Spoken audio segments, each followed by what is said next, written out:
name's Lindsay, and this is Weird.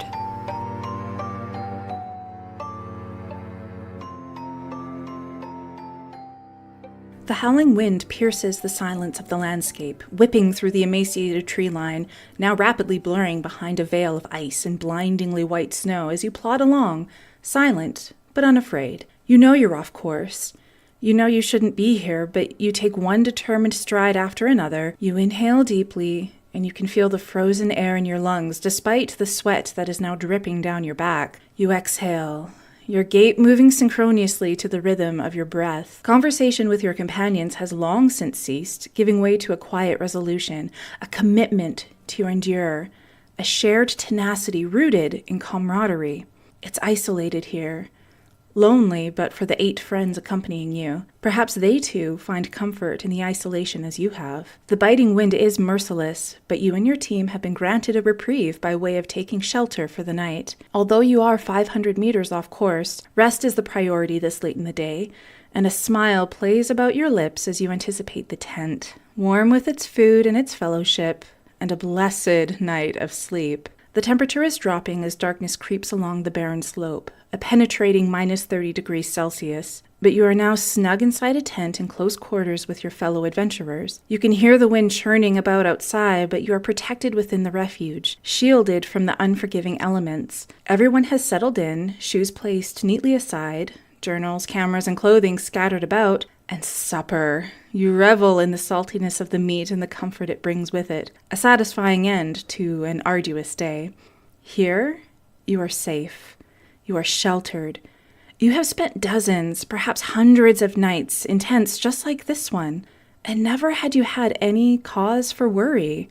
But what if you weren't safe? What if there was cause for worry? What if there was something you hadn't anticipated, something none of your friends had anticipated? Something from inside the tent, perhaps?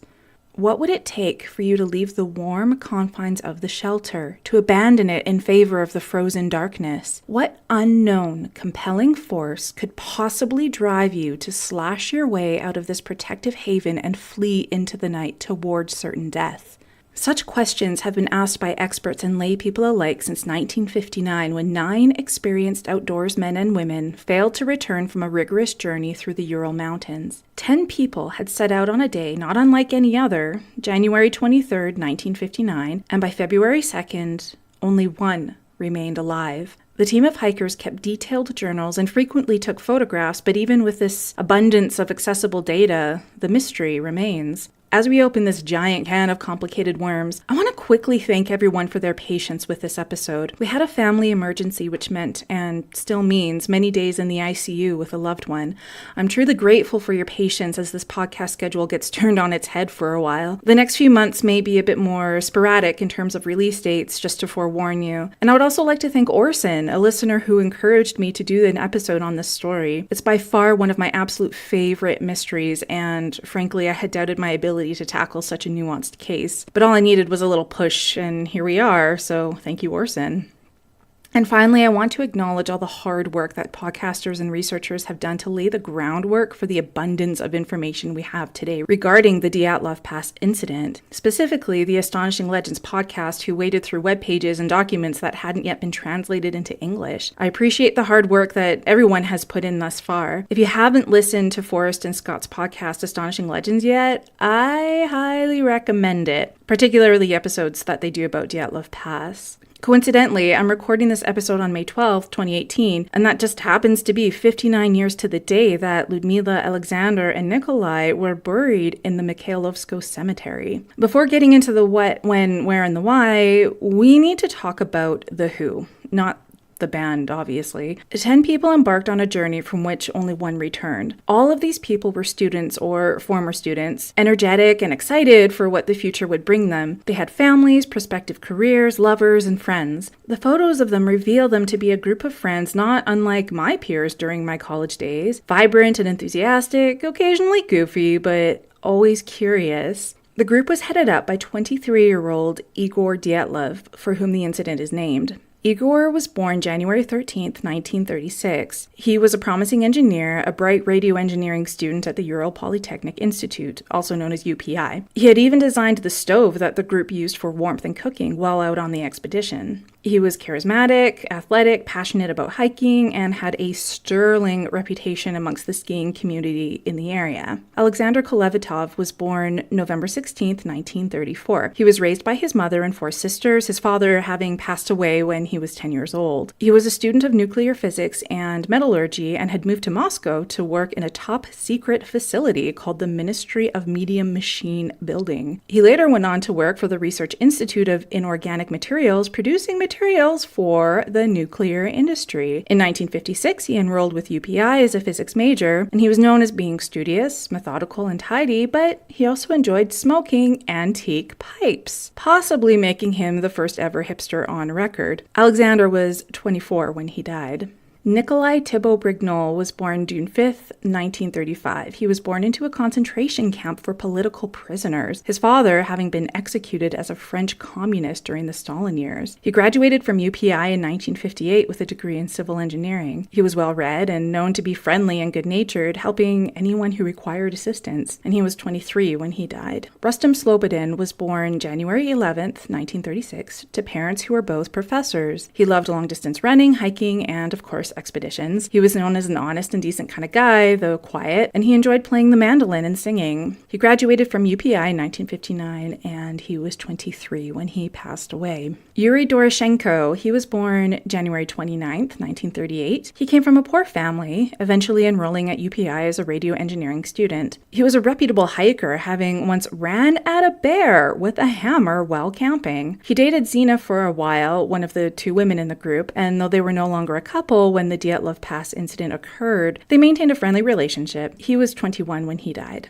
Yuri Krivonishenko was born February 7th, 1935, to well-educated parents, his father being the chief construction engineer at a hydroelectric station. He had worked at a top-secret nuclear facility and was actually one of the people who had to clean up after a nuclear leak from a plutonium plant on September 29th, 1957. He was tight friends with Igor, and they went on numerous expeditions together. He was known as being the life of the party, a class clown who liked to amuse friends and play music. And he died 5 days before his 24th birthday. Zinaida Kolmogorova, also known as Zinya, was born January 12, 1937. She was a 4th-year radio engineering student at UPI and was popular and well-liked, known to be energetic and outgoing. She was especially good with children, as we will talk about later on. She, like the others, was an experienced hiker. She had gone on 6 other rigorous expeditions prior to her trip with the Dyatlov group. 4 out of the 6 were graded as Category 2, which is an intermediate level. She had traveled with Igor on many occasions, and they were good friends, though there's no indication of any romantic involvement.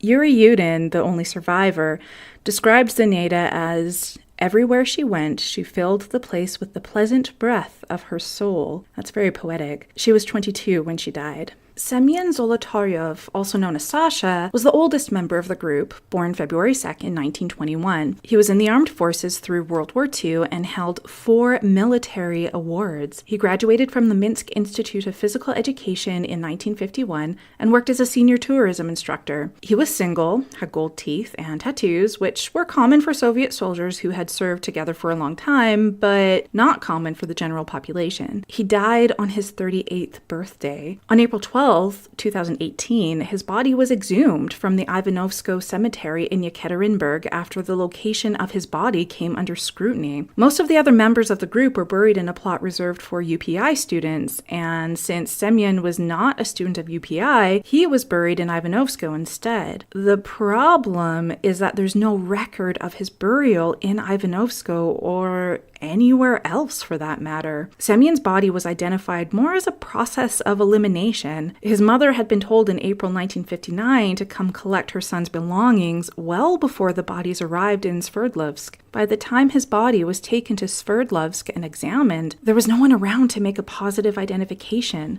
The investigation into his remains is ongoing and, of course, adds fuel to the conspiracy theory fires. Ludmila Dubinina was born May 12, 1938. A vocal communist, she had a reputation for tenacity after she was accidentally shot on a previous trip. She didn't complain about her wound or the pain, but rather apologized for creating trouble within the group. She enjoyed singing and photography and was an engineering student at UPI with an economics major. She was 20 years old when she died. Yuri Yudin was a fourth-year geology student at UPI and was the only person who survived the expedition. He left the group on January 28th due to sciatica. Yuri had struggled with lifelong health issues, including rheumatism and heart concerns. All the hikers were grade 2 hikers, an intermediate status. If they completed this journey successfully, they would be awarded the coveted grade 3 status, the most advanced hiking certification available in the country. To achieve this elite status, the excursion had to be at least 300 kilometers, with a third of the hike being in challenging terrain. The trip had to be a minimum length of 16 days, and a minimum of 8 of those days had to be spent in areas that were uninhabited, and at least 6 nights spent in a tent. The grade 3 distinction would denote the hikers as masters of sport, allowing them to, in turn, teach others their skills. Something that Donnie Eicher noted in his book Dead Mountain was the group's dedication to equality and teamwork. He had the opportunity to interview Yuri Yudin, the only surviving member of the group. Eicher states, "Fraternity, equality, and respect were considered the reigning values among Russian hikers. If someone was not friendly or did not work well within the group, they were not invited back," Yudin said. Furthermore, women were on equal footing with men. In his view, unlike the culture then prevalent in the United States, where women's careers hadn't advanced much beyond their pre-war positions as telephone operators, school teachers, and secretaries, there were fewer limitations on women of the Soviet Union at the time. This equality was reflected in the Dyatlov group, where Zina and Ludia were considered as capable as their male counterparts. Within the team, there was no gender. We were all equal in everything. We had a strict code of ethics and discipline. At the time, the most important goal was the spirit of being together as a team and overcoming the distance. And that was a quote from Yuri Yudin in Donnie Eicher's book Dead Mountain. The group's love for each other extended to those around them. While en route to their destination in the Urals, they had a stopover in Surov, a small town 200 miles north of Sverdlovsk. While wandering around the town with lots of time to kill, the travelers came across an elementary school.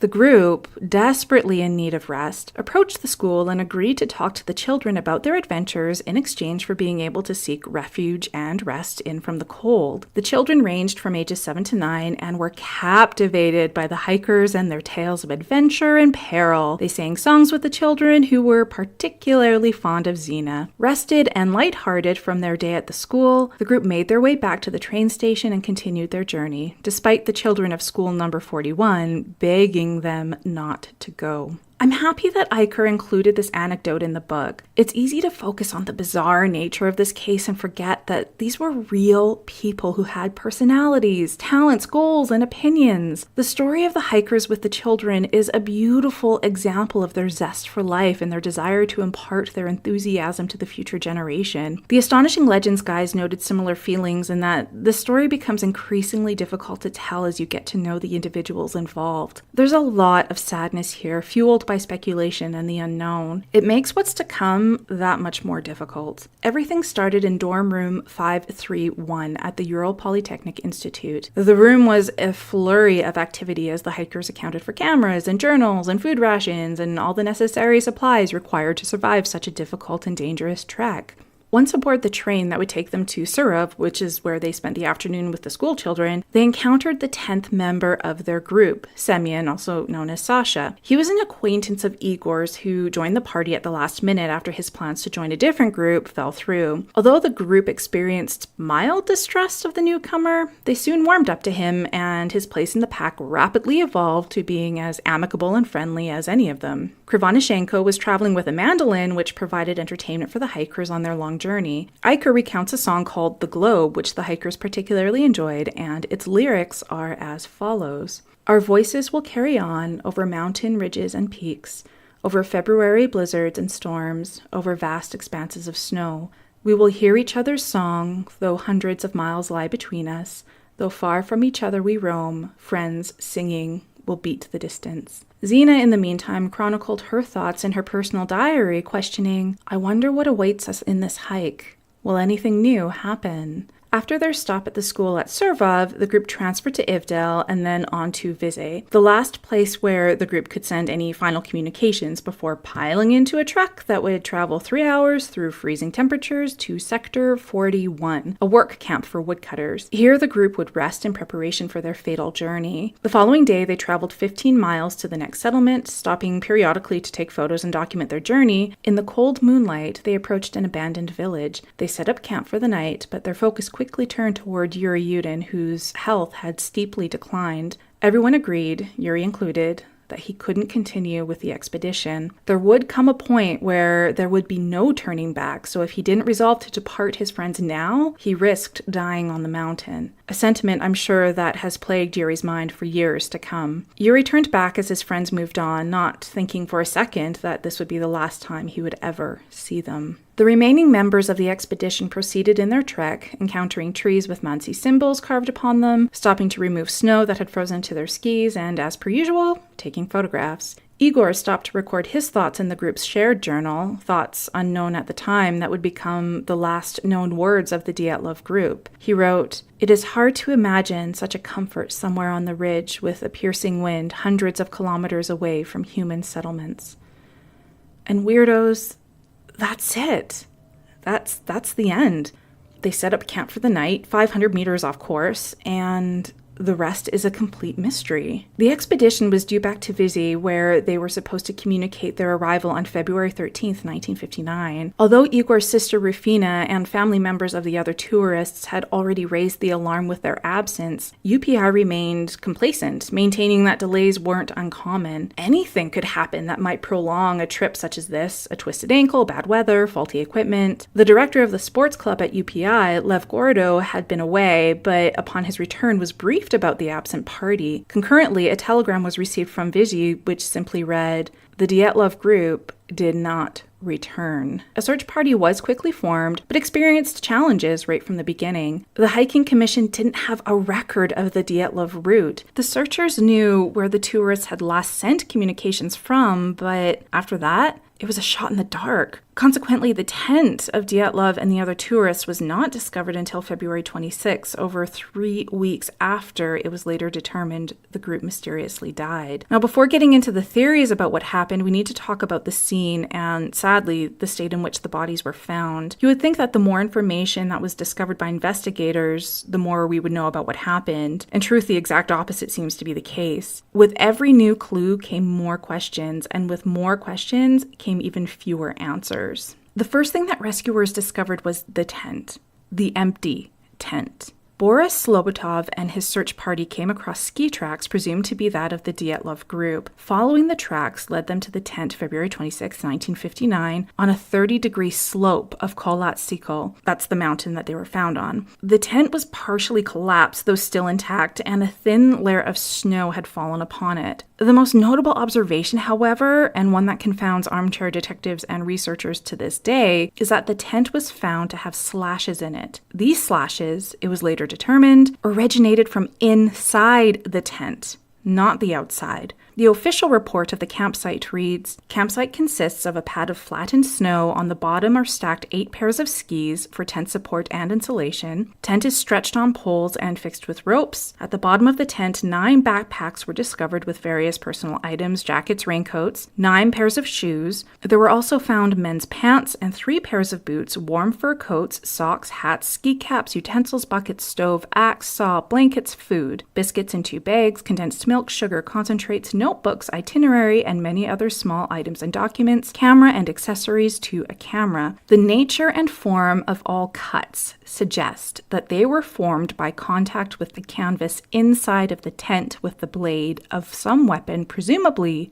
a knife." Investigators also found 710 rubles and train tickets, calming speculations that the group had been attacked by thieves. On one side of the tent, sitting atop 10 centimeters of snow, lay Igor's flashlight. Rescuers found the item to be completely functional, and although 10 centimeters of snow lay below the light, none had accumulated on top of it. Unfortunately, because the group was not found inside the tent, the search party did not meticulously document the footprints immediately around the tent. Footprints become an important sticking point for many theories put forth, so not knowing exactly how many people were present in the camp is quite a setback in terms of determining what actually happened. It's believed that roughly 8 to 9 footprints were around the tent area. The footprints indicate several things. One, that the feet had no shoes on, which corresponds with what investigators found in the tent. 2, the measurements of the footprints indicate that the individuals who made them were not running, but rather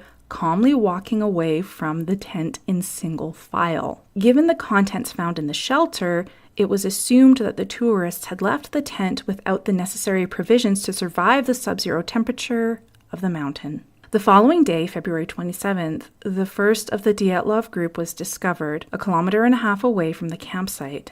Yuri Doroshenko and Yuri Krivonishenko were discovered next to a cedar tree. A level patch of ground was also near the tree upon which sat the charred remains of a fire. Doroshenko was found about 2 to 3 meters away from the fire. He was frozen and one of his hands was burned. He was described as having a brown-purple complexion. He was grossly underdressed for the conditions, wearing a short-sleeved shirt with an undershirt, shorts, and swimming trunks and underpants. Investigators identified livor mortis spots on the back of his neck, his body, and his limbs. These spots, however, they don't coincide with the position in which the body was found, indicating that Doroshenko was moved after his blood stopped circulating. His death was ruled to be from hypothermia. Experts determined that he likely died about 6 to 8 hours after his last meal. Krivonishenko was discovered close by in a similar state to Doroshenko. He was missing footwear from his right foot. On his left, there was a torn brown sock, and a similar sock, burnt, was found near the fire, long since extinguished. He wore a long-sleeved shirt and undershirt, swimming trunks, long underwear, and no shoes or boots. The back of his hands were found to be scraped, and blood congealed between his fingers, with the skin of his index finger torn. His left shin was also scraped and bloody, but other than minor scrapes and bruises, no other visible injuries were found. Skin was discovered between his teeth, prompting theories that either he was trying to maintain feeling in his hands by biting them, or he was trying to prevent himself from crying out. His cause of death, as with Doroshenko's, was ruled to be hypothermia, and it was hypothesized that the other members of the group removed their clothing post-mortem to increase the chances of their own survival. This potentially accounts for the livor mortis being inconsistent with the bodies. An official statement from the investigation reads, "It's possible to conclude that other people had since been by the fire. We found various garments next to it rather than on the bodies, but we didn't find any other bodies. The trees near the fire had been cut with knives, but we found no knives with the bodies." Another important observation was that all the low-hanging branches of the cedar tree had been removed, going up approximately 4 to 5 meters. Also, all the branches of a tree facing the campsite had been removed, and these branches, they weren't dry unlike the lower cedar branches, and so would have not made for adequate fire kindling. However, some of the young branches were discovered to be hanging on what was left of the lower branches of the cedar. The investigation report states that it appeared someone had created a viewing hide in order to watch the campsite. Adding yet more complications to an already complicated puzzle, another investigator observed in his statement that for about 20 meters around the cedar, there was evidence of young fir trees being cut with a knife. We saw around 20 such cut stumps,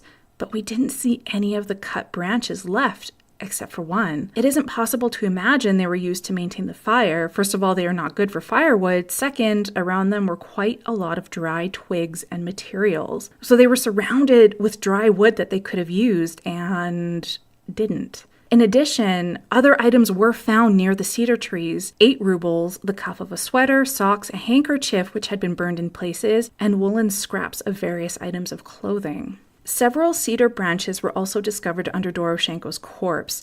There is a phenomenon known as paradoxical undressing, which can occur as hypothermia sets in, and this is when the afflicted stops shivering and the brain becomes disoriented and confused. They may begin to strip down, slur their speech, and appear dazed. For this reason, many people who have succumbed to hypothermia have mistakenly been judged as being victims of some horrific crime, when really it's just hypothermia doing what hypothermia does. And honestly, if the deaths of the hikers stopped at only these two. I could believe that as a plausible explanation, but things get more and more bizarre with every corpse they discover. Later that day, investigators discovered the body of their fearless leader, Igor Dyatlov. Igor was found approximately 300 meters away from the cedar in the direction of the campsite. His hands were clenched, neatly folded in front of his chest, his jacket unbuttoned.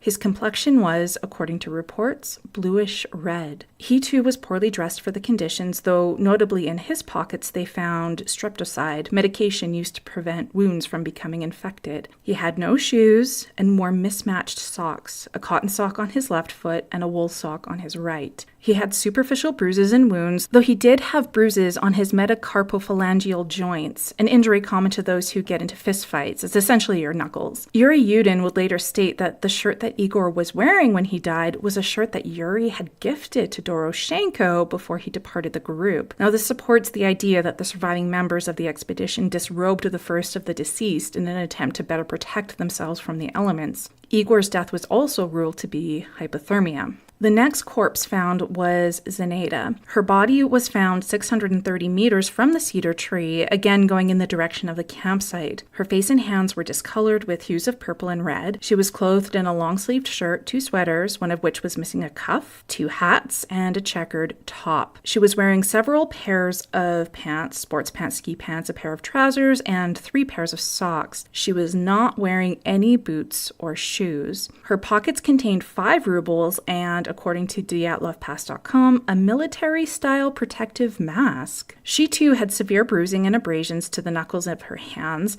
as though she had been punching or hitting something with a closed fist. Her death was ruled to be hypothermia due to a violent accident. It would be several days before the next body would be discovered. Autopsies were performed on the first 4 corpses on March 4th, and the next day the body of Rustem Slobodin was found. He too was found going toward the tent, 480 meters from the cedar tree. He was wearing 4 pairs of socks, and on his right foot was a boot. His left foot was bare, but for the socks. He had on a long-sleeved shirt, a second shirt, a sweater, and 2 pairs of pants. About 50 centimeters of snow had covered his frozen body, and he was discovered face down. The contents of his pockets were peculiar, in my opinion: a passport, matches, 310 rubles, a pocket knife, a comb, 1 cotton sock, a pencil, and a pen. He had various abrasions and cuts, notably bruised knuckles, skin torn from his right forearm, a skull fracture along the frontal lobe, and swollen lips. Perhaps most suspicious, however, were the injuries to his temples, hemorrhages that could only be caused by repeated and precise trauma. In order for his skull to sustain the exact injuries it did, he would have had to fall repeatedly on the exact same place on both sides of his skull over and over again.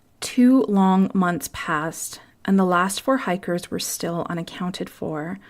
Finally, on May 5th, the last of the corpses were discovered, but in keeping with the Dyatlov mystery, the bodies and their location simply made for greater bewilderment. About 50 meters from the cedar tree where Doroshenko and Krivonishenko had been found, a Monty native spotted a pair of black sweatpants with its leg removed. Like a trail of breadcrumbs, more broken branches and articles of clothing were discovered, and bit by bit, the rest of the Dyatlov party was finally found, approximately 75 meters away from the cedar tree. The 4 bodies were in a ravine, a useful strategy when trying to escape the biting wind. Cedar branches lined the ground beneath them, similar to Doroshenko. Investigators interpreted this as the hikers trying to preserve body heat by avoiding direct contact with the snow and the ice, which makes sense. Ludmila was found wearing a sweater and pants that belonged to Krivonishenko. These 2 articles of clothing specifically tested positive for abnormally high levels of radiation. 3 out of 4 of the bodies had experienced such trauma that specialists likened their injuries to that of being hit by a car. They had sustained significant damage right down to their bones. The group had managed to erect a makeshift shelter, and yet their bodies were found outside of what little protection it offered. To make matters even more confusing, clothing was found hanging in the cedar branches. Unlike the others, Ludmila was ruled to have died from a hemorrhage to the right atrium of the heart, multiple fractured ribs, and internal bleeding. A point of contention amongst investigators is the state of Ludmila's tongue, or lack thereof, in that it was gone. The report simply says that it's missing. It makes no indication of how the tongue may have been removed. Was it ripped out, chewed out, such as would be the case with small animals? Was it surgically cut out, precise and intentional? About 100 grams of coagulated blood was found in her stomach, which may suggest that she could have been alive when her tongue was removed. Maybe. Semyon's body was discovered wearing 2 hats, a scarf, some shirts, a sweater, and a coat, long underwear, 2 pairs of pants, and ski pants. He had on a pair of socks and some leather shoes, and a camera was found on his body, but the photos could not be retrieved due to water damage. Now, the website that I used as a primary resource does note that this camera allegedly was not known to Yuri Yudin when he was asked about it. Now, as I've mentioned, the group often took photos, and according to Yuri, they possessed 4 cameras in total. Yuri, allegedly, had never seen the camera that was found on Semyon's body. What's more, when his body was discovered, he was found to be holding a pen and a pad of paper. However, the pad was never submitted as evidence and has long since been lost. Only one investigator actually reported it, so I may be willing to file that under maybe possible credible hearsay for now. His corpse was in rough shape, to put it mildly. His eyeballs, like Dubinina's tongue, were, quote-unquote, missing. Whatever that means. Precise cut, mangled mess. What does that even mean? We'll never know. He sustained a wound on the right side of his skull and had several broken ribs. Alexander Kolevatov, though missing shoes and a hat, was well dressed for the conditions. His coat had burns and was rather shoddy overall, the zipper undone. His socks also seemed to have been damaged by fire. He was in possession of some paper, a key, a safety pin, some soda and codeine pills, and wet matches. His sweater and pants also tested positive for radiation. His wounds included a broken neck and nose, a wound behind his ear, absence of soft tissue around the eyes, along with missing eyebrows. The autopsy report states that his skull was indeed exposed. His skin was discolored, taking on tinges of green and purple. At last we arrive at the final member of the Dyatlov group, Nikolai Thibault-Brignol. Similar to Kolevatov, Nikolai was, for the most part, properly dressed, fueling speculation that the 2 men were not in the tent when the incident took place. They were dressed warmly and had proper footwear, an advantage that the other hikers certainly did not possess, as we've discussed. Found in his possession were wool gloves, 3 coins, a comb, and paper. He sustained multiple skull fractures and a hemorrhage to his lower arm. The singularly most bizarre thing about Nikolai's injuries is that he showed no soft tissue damage, despite the fact that he clearly sustained severe internal trauma. In terms of providing answers, the investigation left much to be desired. It was determined that whatever killed the 9 hikers was, and I quote, a compelling natural force, which gold star to you for providing quite literally the greatest non-answer I have ever heard. They should just get a job in politics or PR. If by this point you've said what the actual fuck or something similar at least once, if not several times, then you're not alone. As you can imagine, theories range from the KGB through to a fluctuation in gravity through to, obviously, UFOs. So let's start with one of the more popular, though controversial theories. Some have supposed that the group met their demise at the hands of a menk, better known as a Yeti. A photograph found on one of the cameras shows an unclear figure, because it wouldn't be a proper Bigfoot conspiracy if the photo was properly in focus, walking between the trees. It looks to be the shape of a human, but dressed in dark or black thick clothing, which I suppose could pass for heavy fur. The trees are in the foreground and the mystery creature is more in the background, of course. The photo to me doesn't look particularly convincing, but I can see why some folks would find it unsettling, especially given the condition of some of the corpses. The photograph aside, there's really not much else to support the Yeti theory. The students had made a comment in their journal writing, "Now we know snowmen exist." But this was allegedly written for a satirical newspaper for which the group was contributing humorous content. The students would commonly joke around, taking pictures of themselves pretending to be stuck in the snow and whatnot. So when it comes to the Yeti theory, I tend to err on the side of nope. That said, the damage sustained to some of the students, the skull fractures, the broken ribs, the bruised knuckles, these don't seem consistent with basic clumsiness. These appear to have intent.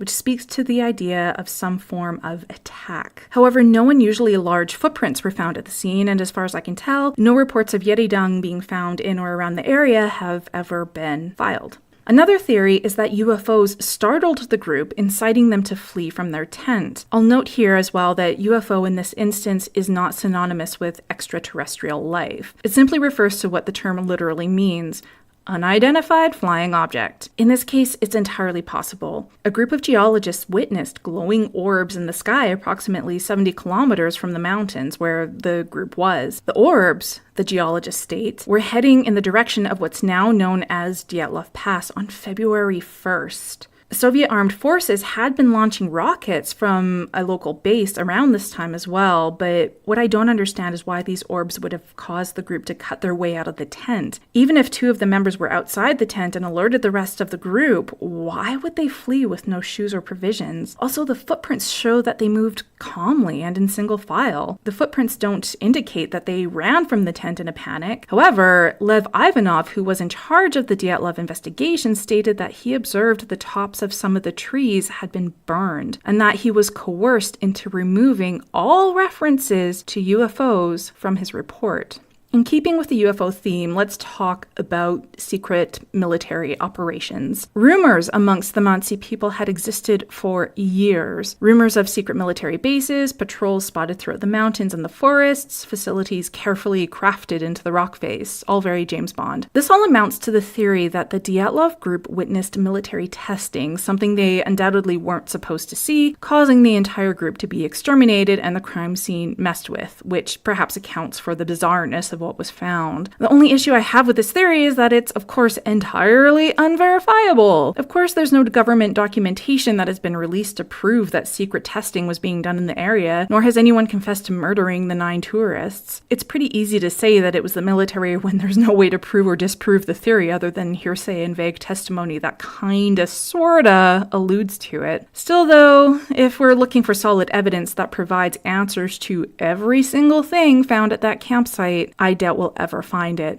So this theory is as good as any, if not somewhat better than the Yeti UFO theory, in my humble and 100% uneducated, completely unqualified opinion. Of course, what would a Cold War Russian mystery be without the KGB? Writer Alexei Rakitin, who penned the book Dyatlov Pass, theorized that 3 of the tourists were in fact KGB agents whose mission was to expose CIA agents operating in the area. Zolotaryov, Kolevatov, and Krivonishenko were to deliver radioactive samples as well as photograph any CIA activity, but the mission went awry, resulting in the execution of the entire group. This, of course, accounts for the radiation found on some of the clothing and the intentional nature of some of the injuries. Semyon's own history adds fuel to this KGB fire. He joined the group after they had already departed the campus. It was an odd and unexpected addition. Moreover, his age has raised suspicions in the minds of some. He was 37, single, tattooed, and had extensive, not to mention elite, military experience. He once worked as a lab assistant at a facility known only as P.O. Box number 3394, which, as it turns out, was a top-secret facility for atomic research. Semyon wasn't the only member of the group who dabbled in atomic research. Yuri Krivonishenko worked in a nuclear plant. Interestingly, the clothing that tested positive for radiation belonged to both these men. This theory was not kindly received amongst the friends and relatives of the group. I'm sure Yuri Yudin wouldn't have been particularly fond of it either. That said, it's difficult to prove or disprove this theory given the layers of classified information and top-secret espionage that it would involve. Given the treacherous conditions of the mountain, it's of little surprise that some folks would speculate that an avalanche was the ultimate undoing of the Dyatlov group. The region is known for being unpredictable, and Dyatlov was allegedly warned not to proceed into the mountains for this very reason. I think, however, the avalanche theory is not in keeping with what most people visualize when they hear the word avalanche. Most of us picture a raging mass of snow mercilessly descending a steep mountain, indiscriminately pulverizing everything in its path. This, however, would not have been the case on the slopes of that mountain. The slope had a grade of maybe 30 degrees. It wasn't steep. Moreover, it's been noticed that although the weather was unpredictable, the depth of the snow wasn't particularly extreme. Avalanche advocates suppose that a shallow layer of snow may have formed a slab that simply shifted over the campsite, causing panic and the need to cut their way out from inside of the tent. Consequently, they continued to distance themselves from the campsite until they could gauge whether or not it was safe to return. The basics of this sound sensible, but I'm left wondering about the state of the campsite. The flashlight, for example, that was found sitting on top of the snow. The footprints indicate an exit that was orderly and calm, not panicked and terrified. Also, the injuries are still unexplained. It seems to me that it's far easier to come up with theories as to why the group left the tent versus what actually killed them beyond simply freezing to death. An idea was pitched that perhaps the group was mistaken for escaped inmates from a local gulag, a forced labor facility used for criminal and political prisoners. However, no gulags had reported an escape, much less one to that scale, so that theory in my mind can quickly be dismissed. Also, to my knowledge, most prisoners wouldn't have access to such extensive provisions unless Russian gulags tend to provide their inmates with cameras, matches, food, skis, anything else needed to survive the outdoors for a long period of time. Even if someone had, at first glance, mistaken the group for escapees, I would think, or at the very least hope, that whoever made this error in judgment would assess the situation prior to acting and realize just by looking at them that they clearly aren't escaped prisoners. A popular and quite well thought out theory, in my opinion, is that the event could be attributed to infrasound. If you read Dead Mountain by Donnie Eicher, he does a fabulous job of researching and explaining the entire event and why he believes this theory to be the most plausible. He went so far as to actually travel to Russia and hike the same route. A level of thoroughness that I can only hope to achieve someday, but I doubt I will, because getting me to leave the house and talk to people is essentially the same as pulling teeth, but more difficult. A natural phenomenon can occur on occasion called a Karman Vortex street. This occurs when the wind produces a particular noise at a particular frequency with a particular vibration that is known to cause unpleasant reactions in people. Some of the symptoms include feelings of dread, difficulty breathing, and insomnia. The science behind it seems credible, though it's still rather unlikely that the infrasound could cause the same reaction in all the hikers. Although I do wonder if just one hiker had an extreme, perhaps violent reaction, would that be enough to set the rest of these experienced hikers into a panicked frenzy, sending them fleeing from the tent? And if so, why in single file? And again, as with some of the other theories, how did they sustain such drastic injuries? The last theory I'll cover here is that of gravity fluctuation.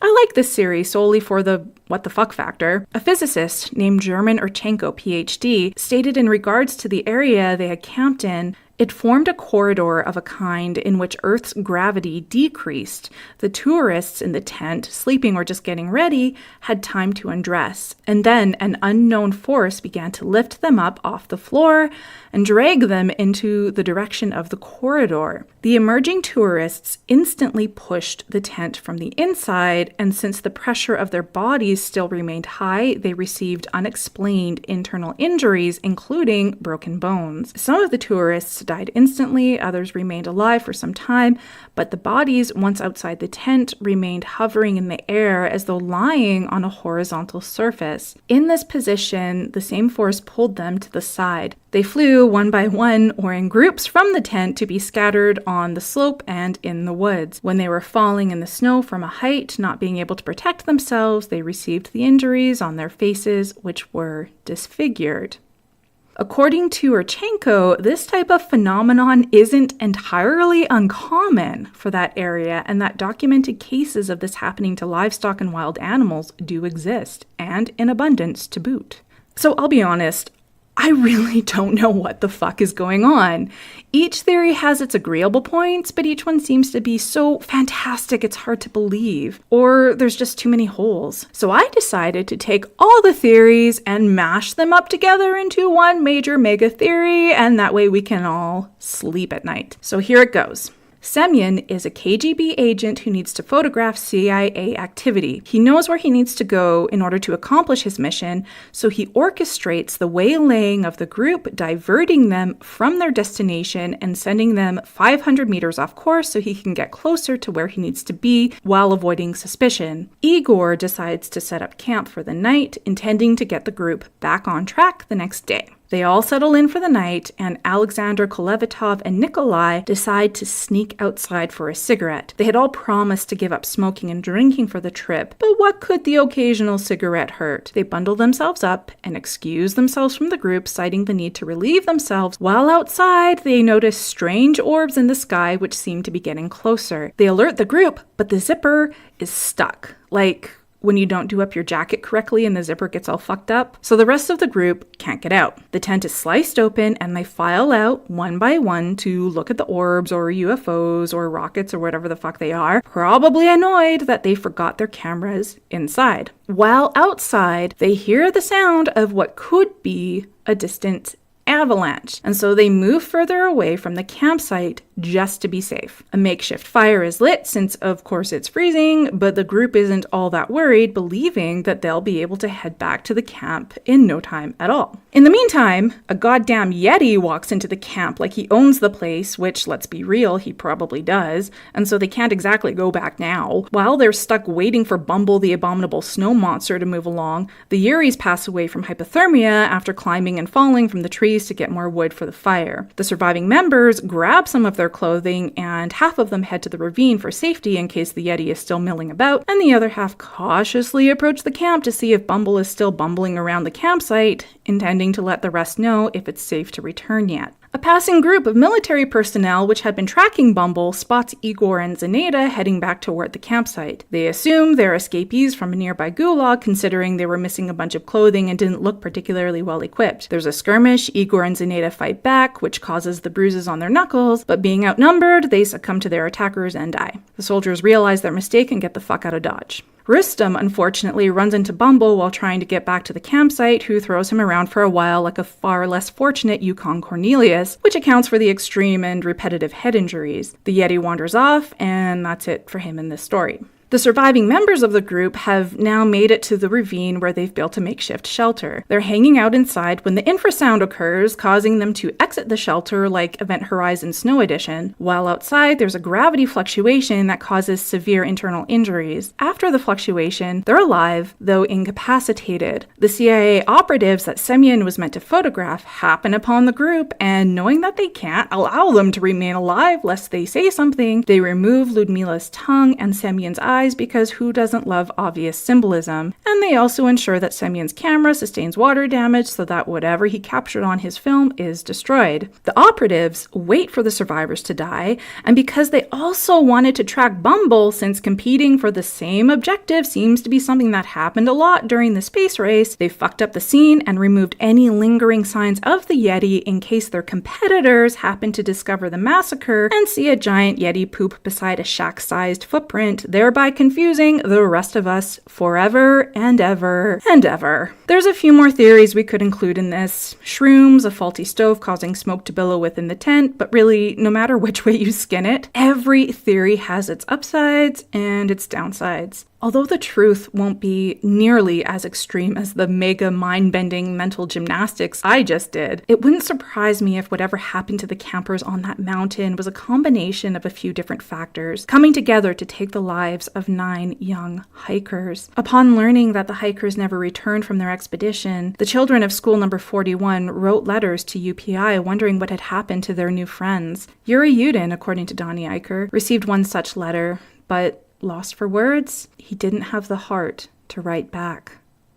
So the What's Weird this week didn't exactly happen this week. It happened sometime in February of this year, but the tie-in is just too fitting to ignore. Weirdos, someone else has gone missing at Dyatlov Pass. A man from Ekaterinburg named Alexander Andreev was hiking through the pass and was expected to return on February 27th. The last message received from him was dated February 17th, which stated everything was going well, but no one has seen or heard from him since then. Search and Rescue has stated that Andreev did not inform them of his intended route, and so they had no way of knowing his precise location, a similar situation to that of the 1959 Dyatlov incident. Authorities became aware of his disappearance after Andreev's relatives raised the alarm, and a search party was soon dispatched, but with no success. Andreev is the 3rd person to vanish or die at Dyatlov Pass in only 2 years. Thanks for tuning in to episode 16 of Weird, a podcast of curiosities. If you liked what you heard and you'd like to hear more, please rate, subscribe, and review the podcast on iTunes or whatever your fabulous podcast provider is. And if it suits you, visit me on Facebook, Twitter, and Instagram, and feel free to pop by the website at theweirdpod.com. I'll be back sometime in the near future with episode 17, part 2 of An Unknown Compelling Force, when I look into the Yuba County 5, a case commonly referred to as the American Dyatlov Pass. And until next time, stay weird.